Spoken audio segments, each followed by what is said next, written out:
안녕하세요. 저는 30대 중반 여자입니다.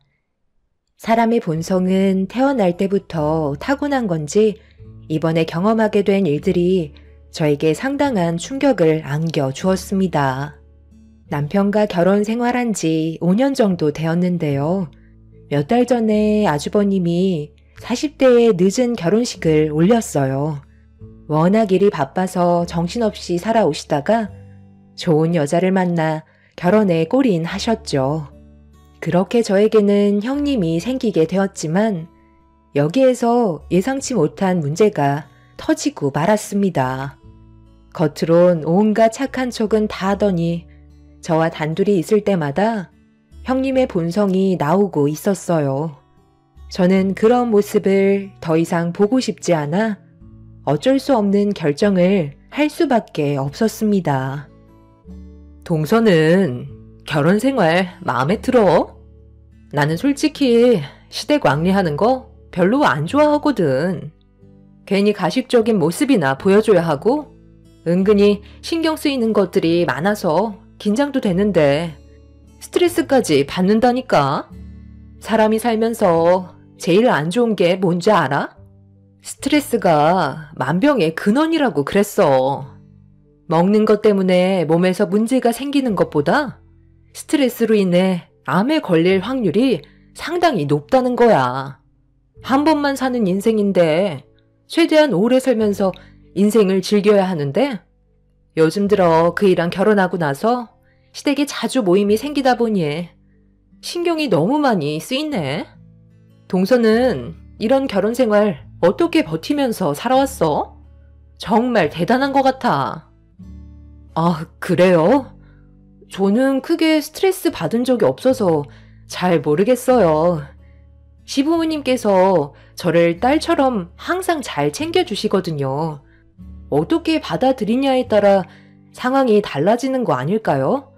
저는 결혼 생활 5년 차인데도 시댁에 올 때면 항상 즐거운 일만 생기는걸요? 그렇다고 시부모님이 형님한테 못하는 건 아니잖아요. 제가 봤을 때 항상 저보다도 더 형님을 신경 써주시고 여러 가지로 잘 챙겨주시는 걸로 알고 있는데 형님은 아닌 것 같아요.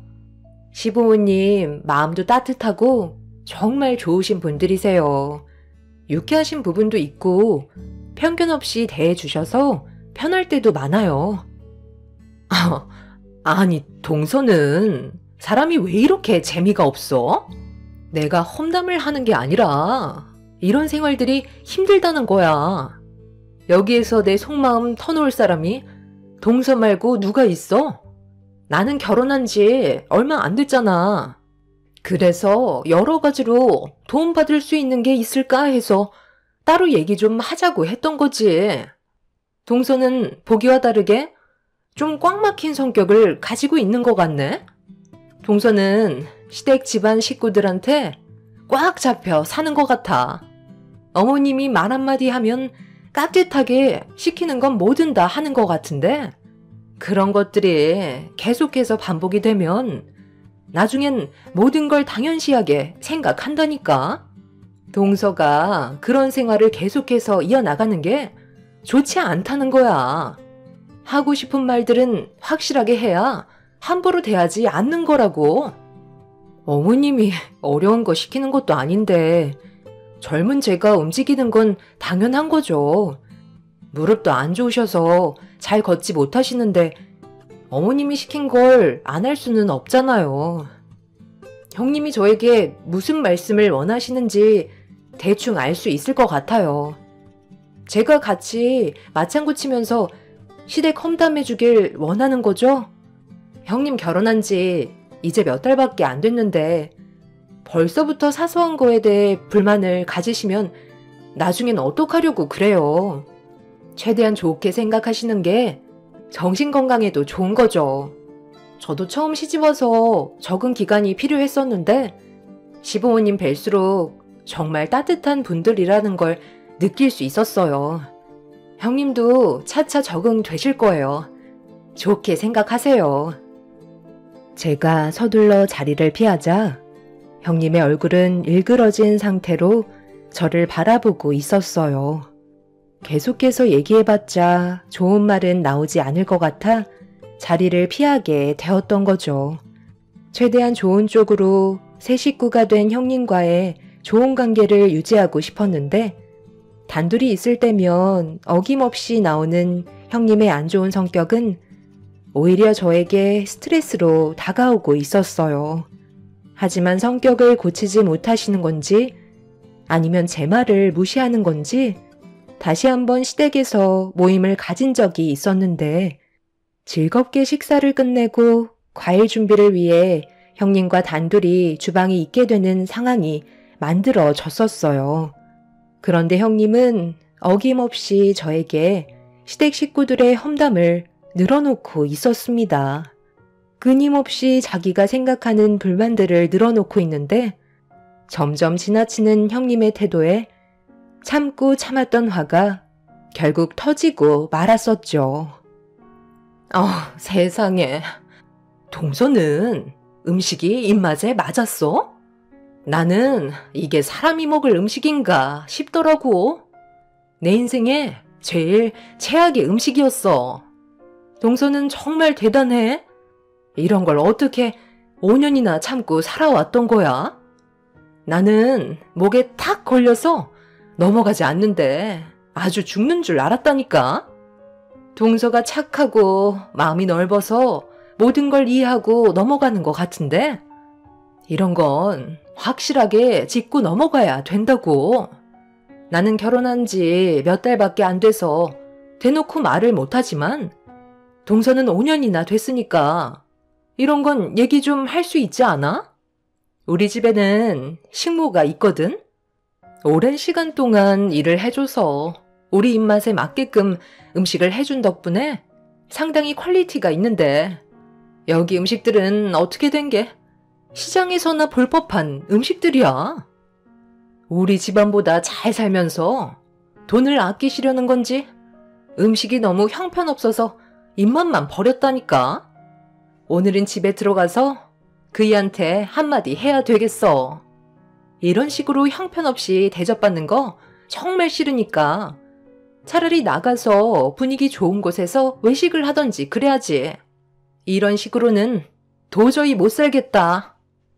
어머, 저는 너무 맛있어서 정신없이 먹었는걸요? 형님, 저한테 무슨 대답을 원하세요?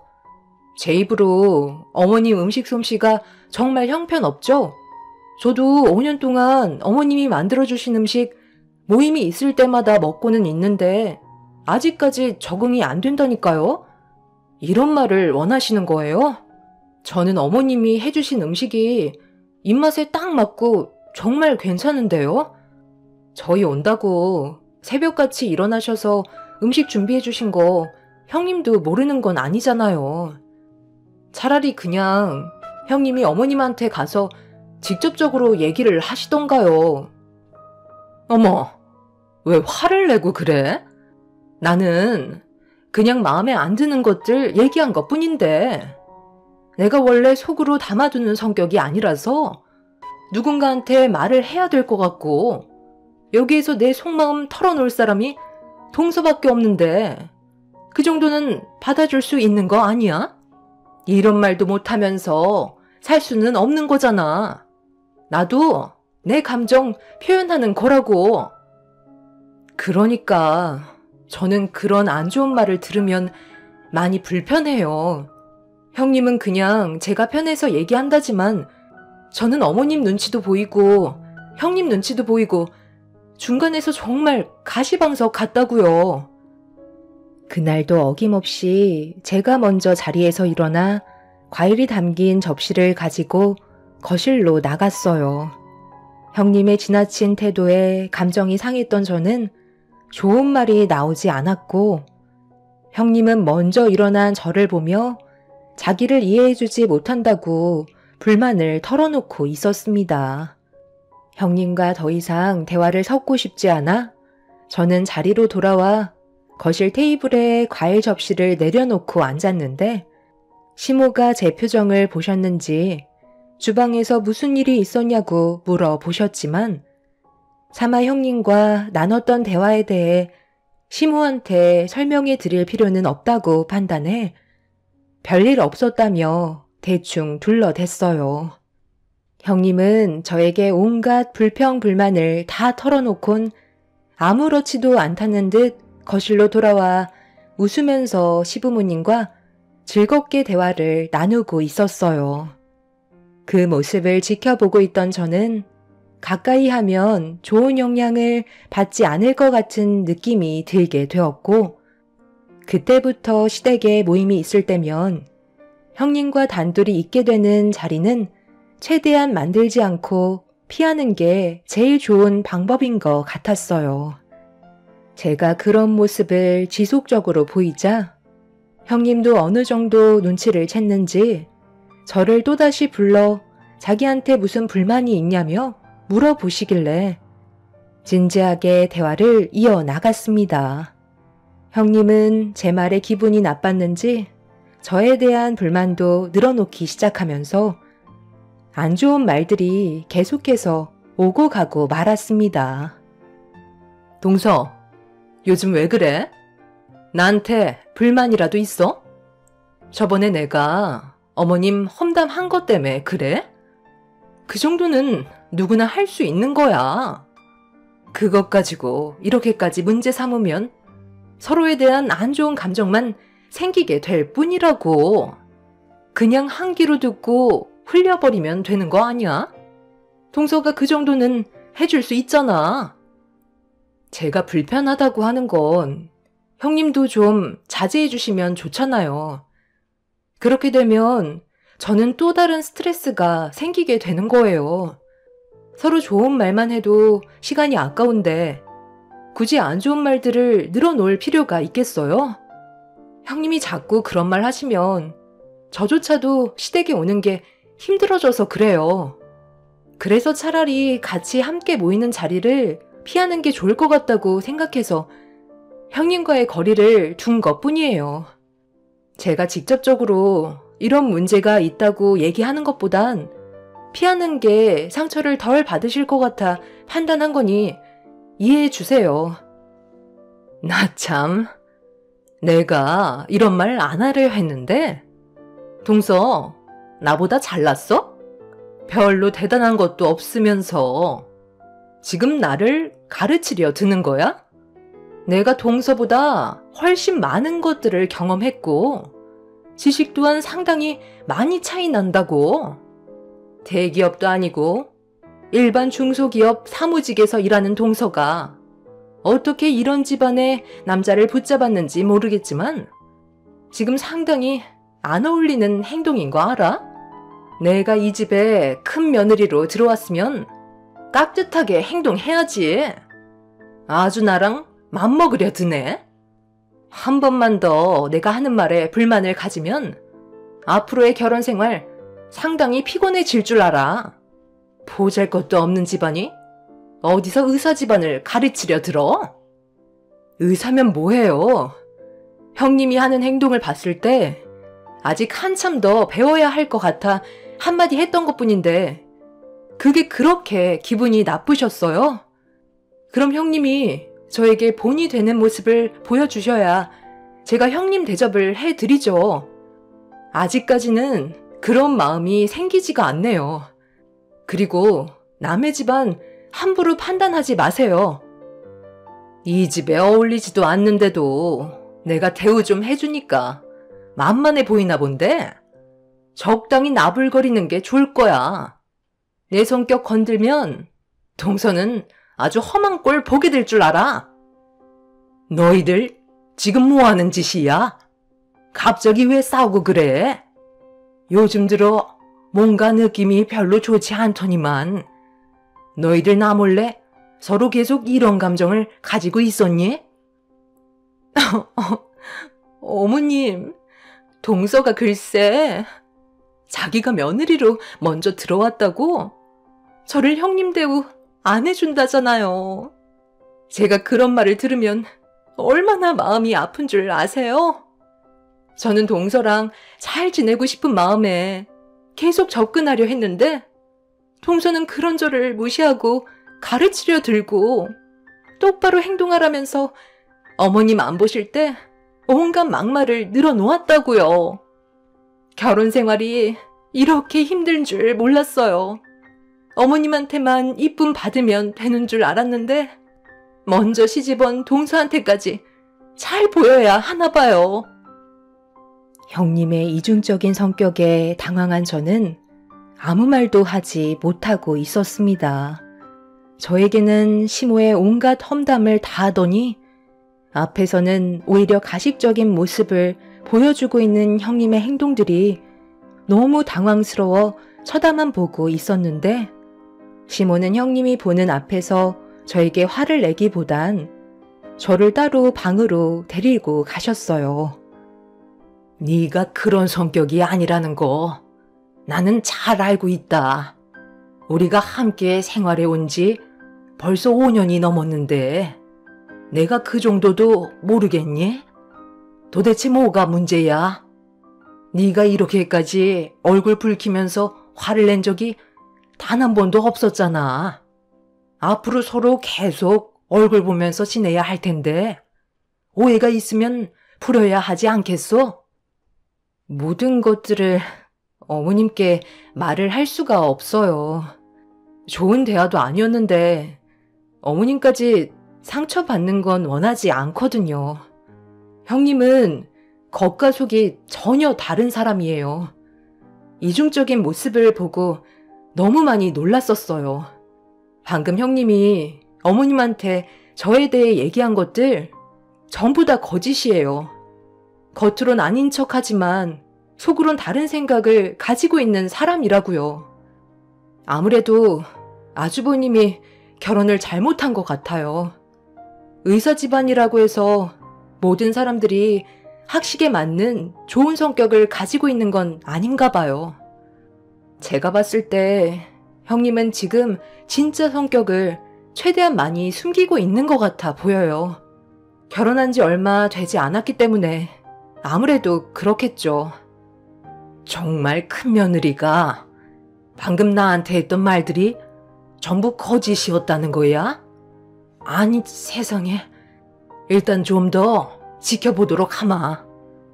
정말 우리 집안에 문제를 일으킬 정도로 안 좋은 성격을 가지고 있다면 내 큰아들한테도 이 사실을 알려야 하지 않겠니? 만약 단둘이 있게 되는 시간이 주어진다면 최대한 많은 것들을 녹음해 두고 기회를 엿보는 게 좋을 것 같으니 무슨 일이 있을 때마다 나한테 전부 다 알려줘라.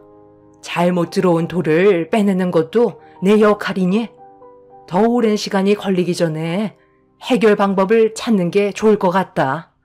내가 봤을 때 큰며느리는 삭삭하니 성격도 참 좋아 보이더구만. 그 뒤에 진짜 본성이 있었구나. 일단 한 번만 더 지켜보자. 시모는 제가 남을 함부로 대하는 사람이 아니라는 걸 잘 알고 계셨는지 따로 부르셔서 어떤 상황이었는지 물어보셨죠. 시모에게 형님이 저에게 했던 말들을 전부 다 털어놓고 싶었지만 시모가 상처를 받게 될까봐 최대한 침착하게 풀어나가면서 형님이 어떤 사람인지에 대해 설명드리게 되었어요. 그렇게 한참 동안 대화를 나눈 뒤에 거실로 나오자 형님은 기다렸다는 듯 시모에게 달려가 자기는 정말 억울하다면서 눈시울까지 붉어지는 모습을 보여주고 있었습니다.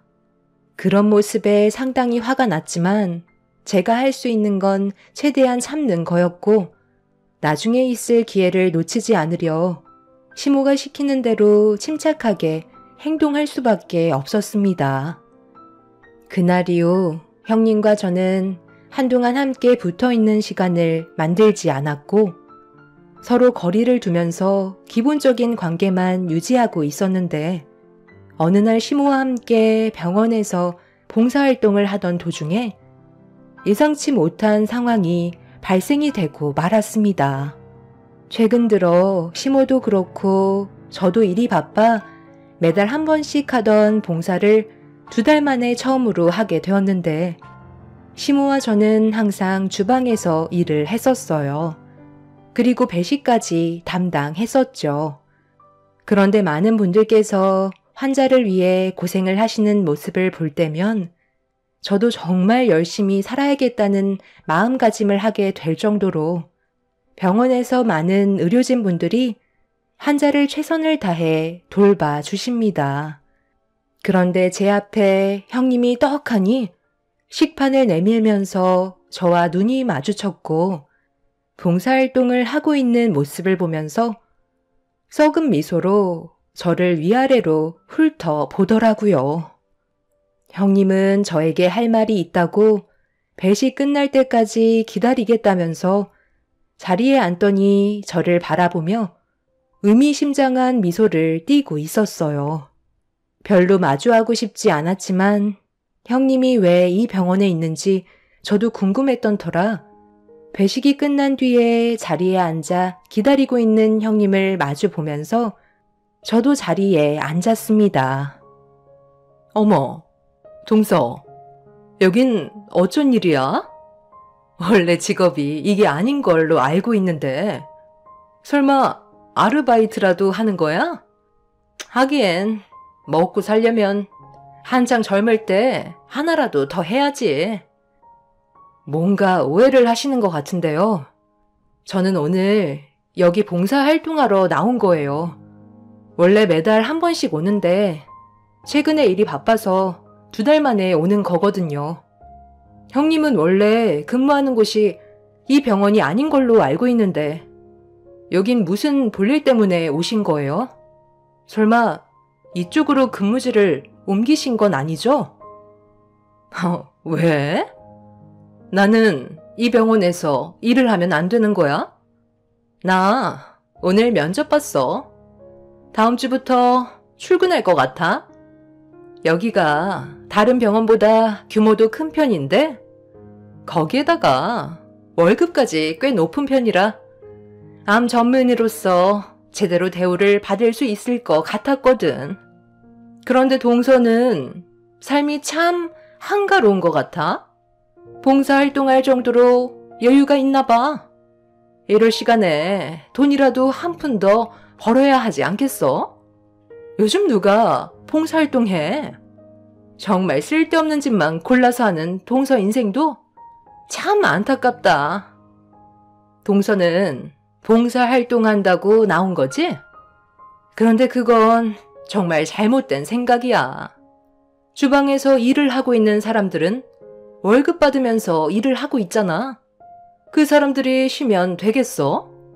놀 시간을 만들어주면 안 된다니까. 돈 주고 고용하는 사람 입장에선 놀고 있는 모습 보면 얼마나 화가 나겠냐고. 그러니 쓸데없이 남들 좋은 일 시키지 말고 차라리 우리 부모님 집에서 일을 하는 게 어때? 최근에 우리 식모가 건강 상태가 안 좋아졌거든. 그래서 그만두겠다고 하는데 너무 화가 나더라고. 지금까지 편하게 먹고 살게 해줬는데 벌만큼 벌었다고 그만두려고 하길래 내가 한 소리 했거든. 그러니까 나한테 뭐라고 하는지 알아? 자기 좀 살려달래. 아들 결혼하는 건 보고 세상 떠나야 하지 않겠냐면서 갑자기 내 다리를 붙잡더라고. 그래서 무슨 이유 때문인지 물어보니까 뭐라고 하셨는지 알아? 정말 웃긴 게 췌장암 말기라더라. 내가 암 전문의 의사니까 고쳐줄 수 있는 거 아니냐고. 눈물 흘리면서 애원을 하는데 얼마나 꼴사납던지 그 자리에서 그냥 내쳐버렸어. 지금까지 잘 먹고 잘 살게 해줬으면 됐지. 이제는 병까지 고쳐 달랜다. 돈 있냐고 물어보니까 뭐라는 줄 알아? 빚 갚는데 다 써서 췌장암만 고치면 평생 우리 집에서 무상으로 몸 바쳐 일을 하겠다는 거야. 그런데 내가 뭐라고 그랬는 줄 알아? 당장 내 집에서 나가라고 했어. 세상 떠나든지 말든지 알아서 하라고 했지. 의사는 병원에서만 의사지. 집에서까지 의사이고 싶지는 않거든. 살려달라고 오열을 하는데 그 식모가 우리 집에 20년을 있었는데 음식 하나는 정말 잘했지만 병 걸렸으니 뭐 어쩌겠어. 갈 사람은 빨리 가야지. 괜히 명줄 붙잡고 있어봤자 어차피 췌장암은 가망이 없는 병이라 굳이 힘을 뺄 필요가 없어. 그래서 나는 웬만하면 췌장암으로 오는 환자는 그냥 포기하라고 그래. 인생 몇 년 더 살려고 발버둥 쳐봤자 돈이 더 많이 나가니까 그 돈 아껴서 가족들한테 보탬이 되는 게 좋을 것 같다고 하거든. 이참에 동서 우리 부모님 집에서 식모살이 어때? 월급 300 줄게. 이 정도면 정말 괜찮은 조건 아니야? 이 말 하려고 부른 거야. 의사라는 사람이 병을 앓고 있는 환자에게 절망을 안겨주는 말들과 행동을 거침없이 했다는 거에 너무 화가 났었어요. 저는 더 이상 형님의 말을 듣고 싶지 않았고 이런 사람과 한 식구가 된다는 거에 온몸에 소름이 돋았습니다. 저는 그 자리에서 저희 아빠한테 전화를 걸었어요. 그리고 형님이 보는 앞에서 아빠에게 채용 명단에 있는 형님의 이름인 강명희 명단을 빼라고 부탁을 하게 되었습니다. 저를 빤히 쳐다보며 당황한 얼굴을 하고 있던 형님이 뭐 하는 거냐고 말을 더듬으면서 병원장이 무슨 저희 아빠냐고 웃음을 참지 못하더라고요. 그 모습을 보고 있던 저는 어이가 없었습니다. 제가 정색을 하면서 형님을 바라보자 그제서야 사태의 심각성을 알았는지 굳어진 얼굴로 저를 바라보던 순간 시모가 주방에서 일을 마치셨는지 저와 형님이 앉아있는 모습을 발견하시곤 다가오셨어요. 어머님, 동서 머리가 어떻게 됐나 봐요. 여기 병원장님이 동서의 아버님이라는데 아니잖아요. 제가 알기론 동서네는 평범한 가정에서 자라온 걸로 알고 있었는데 아니었나요? 지금 뭐가 어떻게 된 거죠? 어머님은 알고 계실 거잖아요. 동서가 지금 병원장님께 전화를 했는지 채용 명단에 있던 제 이름을 빼달라고 했다니까요. 너는 우리 집 며느리로 들어온 지 얼마 되지 않아서 아직 많은 것들을 파악하지 못했겠지만 작은 며느리는 아빠가 둘이나 된다. 우리가 왜 이 병원에서 봉사활동을 하겠니? 여기 병원장님이 작은 며느리의 양아버지다. 어렸을 적에 입양을 하셔서 성인이 될 때까지 키워주셨지. 아무런 조건 없이 며느리를 당신 딸로 생각하며 키워주셨는데 얼마나 감사하겠니? 그래서 시간이 될 때면 병원에서 봉사활동이라도 하면서 일을 도왔던 거야. 네가 알고 있는 작은 며느리의 친부도 당신 딸을 찾으려고 오랜 세월을 보내다가 겨우 찾았던 거고 며느리는 두 아버지 사이를 왕래하며 지냈었던 거다. 개인적인 집안 사정을 모두 털어놓기에는 워낙 복잡한 일들이라 며느리로 들어온 지 얼마 되지 않은 너한테 얘기하기에는 시간이 필요했던 부분인데 무슨 일이 있었던 거니? 어머님, 더 이상 할 얘기도 없어요. 형님은 아직 사람이 덜 된 것 같아요. 암 전문의 의사라면서 하는 말과 행동들은 의사로서 자질이 상당히 떨어지는 사람이더라고요. 저는 시모의 말대로 형님과 마주보고 앉았을 때 대화 내용을 녹음하고 있었어요. 그리고 녹음된 파일을 시모에게 들려주었고 형님은 얼굴이 사색이 돼선 난처한 표정을 보이고 있었습니다. 저는 두 아빠와 함께 왕래를 하며 지내고 있었어요. 갓난아기일 때 고아원에 버려졌었는데 그때 저를 입양해 주신 분이 지금의 병원장으로 계신 분이죠. 20살 때까지 보살핌을 받으며 잘 살아오고 있었는데 어느 날 처음 본 한 남성분이 저희 집에 찾아왔고 양아빠와 한참 동안 대화를 주고받으셨을 때 저를 찾아오신 분이 친아빠인 걸 알 수 있었습니다. 오랜 시간 찾아 헤맸었는데 그때 당시 친엄마가 사고로 세상을 떠남과 동시에 친할머니께서 친아빠가 저를 혼자 키우는 고생을 보고 싶지 않아 몰래 고아원에 두고 왔었다는 걸 듣게 되었었죠. 그때부터 친아빠는 저를 찾기 위해 끊임없이 노력했었고 그 결과 제가 성인이 되었을 때 만날 수 있게 되었습니다.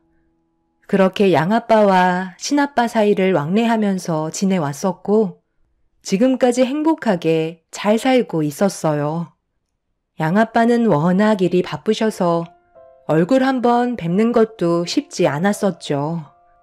친아빠는 평범한 삶을 살고 계셨고 저를 찾기 위해 홀로 살아온 세월이 길어지시면서 재혼을 하지 못하신 상태로 지내셨기 때문에 친아빠와 함께 보내는 시간이 점점 더 많은 비중을 차지하게 되었고 형님은 친아빠의 얼굴을 먼저 봤었기 때문에 양아빠의 존재를 알고 있지 못했었죠.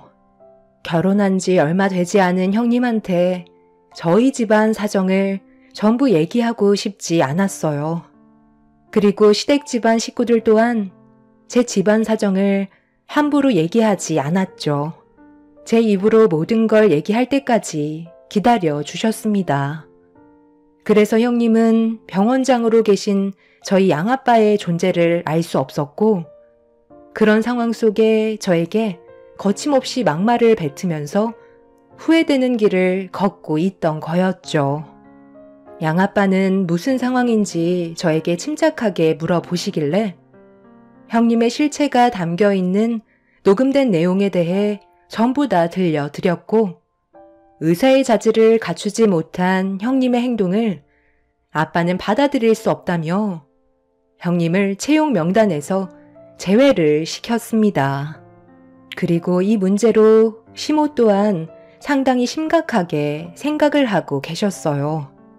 형님은 본심이 아니라고 했었지만 누가 봐도 형님은 인간 이하로밖에 안 보였었죠. 심각해진 분위기 속에서 시댁의 온 가족이 한자리에 모였었는데 제일 늦게 도착한 아주버님이 갑자기 형님의 뺨에 손을 올려 붙이면서 핸드폰을 꺼내 들었고 잠시 뒤 형님이 누군가와 통화하는 목소리가 거실에 울려 퍼지고 있었습니다. 그리고 온 가족이 경악을 하고 말았죠. 뭐? 어머님이나 아버님이 암에 걸리면? 무슨 말을 더 해주겠어. 그냥 가망 없습니다가 최고지. 쓸데없이 고치려고 들쑤셔봤자 좋아지기는커녕 오히려 힘만 빠진다니까. 내가 암 전문의 의사인데 내 말을 믿지 누구 말을 믿겠어? 어느 정도 신용은 하겠지만 살리겠다고 모든 걸 쏟아붓지는 않겠다는 거야. 너도 알지? 내가 시댁에 가는 걸 얼마나 싫어하냐? 가식 떠는 것도 얼마나 짜증이 나는데. 그이랑 결혼했으면 단둘이 살면 되는 거지. 왜 이렇게 바쁜 사람 불러서 쓸데없이 저녁을 먹는 건지 모르겠어. 음식이 맛이라도 좋으면 몰라. 내 인생에 최악의 음식이라니까. 오바이트 쏠리는데 이런 음식을 여태껏까지 먹고 살았다는 게 너무 끔찍해. 두 분 다 건강해 보여서 암은 절대 안 걸릴 것 같아. 만약에 안 걸리면 손을 쓰는 척 하면서 최대한 빨리 떠날 수 있도록 해주는 게 내가 편해지는 길일 것 같아. 사람 인생 별거 없어. 나이 먹고 세상 떠나던가 병 걸려 세상 떠나던가 둘 중 하나야. 나는 아버님이랑 어머님이 사고로 세상 떠나셨으면 좋겠는데? 그런 일은 언제 오나 몰라. 속 편하게 살고 싶다. 그게 내가 바라는 거야. 너는 결혼하지 마. 생각보다 피곤한 일들이 더 많아지는 것 같아. 시간을 다시 돌린다면 나는 그냥 솔로로 사는 걸 선택하겠어. 그게 지금 내가 바라는 거다. 상상으로만 꿈꿔왔던 결혼 생활과는 완전히 다르다니까. 정말 지긋지긋해 죽겠다. 형님이 아침에 베란다에서 커피 한잔하며 지인분과 나눴던 통화 내용을 아주버님이 듣게 되었고 너무 충격적이라 떨리는 손으로 녹음을 했지만 현실을 받아들이기가 너무 힘이 들었던 아주버님은 혼란스러웠고 시간이 필요해 아무것도 못하고 있었어요. 그런데 병원에서 형님의 행동에 문제가 있었다는 걸 알게 되는 순간 아주버님은 형님과 이혼을 결심하셨는지 녹음된 내용을 들려주면서 형님과의 이혼을 준비하게 되었어요. 한 사람이 잘못 들어와 집안을 흐트려 놓았지만 아주버님의 선택으로 형님과의 인연을 끊어버렸고 두 분이 이혼을 하면서 저희 집에는 다시 평화가 찾아오게 되었습니다. 형님은 이혼하는 동안에 진짜 성격이 나오게 되면서 막말을 퍼부었지만 저희 가족은 조금도 동요하지 않았어요. 쓰레기를 상대할 가치가 없기 때문이죠. 저희가 이런 사실을 묵인하고 지내왔었다면 형님은 저희 집안을 무너뜨렸을 테고 온 가족이 상처로만 남아 있었겠지만 가족 모두가 빠른 판단으로 움직였기 때문에 큰 문제 없이 해결할 수 있었습니다. 최근에 소문으론 해외여행을 다녀온 후로 전염병에 걸려 현재 중증으로 입원 중이라곤 하는데 생명이 위태로운지는 확인을 해볼 수가 없어 여기까지만 알고 있습니다. 본인은 살고 싶은지 입원해서 치료를 받고 있는 모습이 참 어이가 없네요. 그 사람의 생사는 조만간 또다시 소식을 들을 수 있겠죠.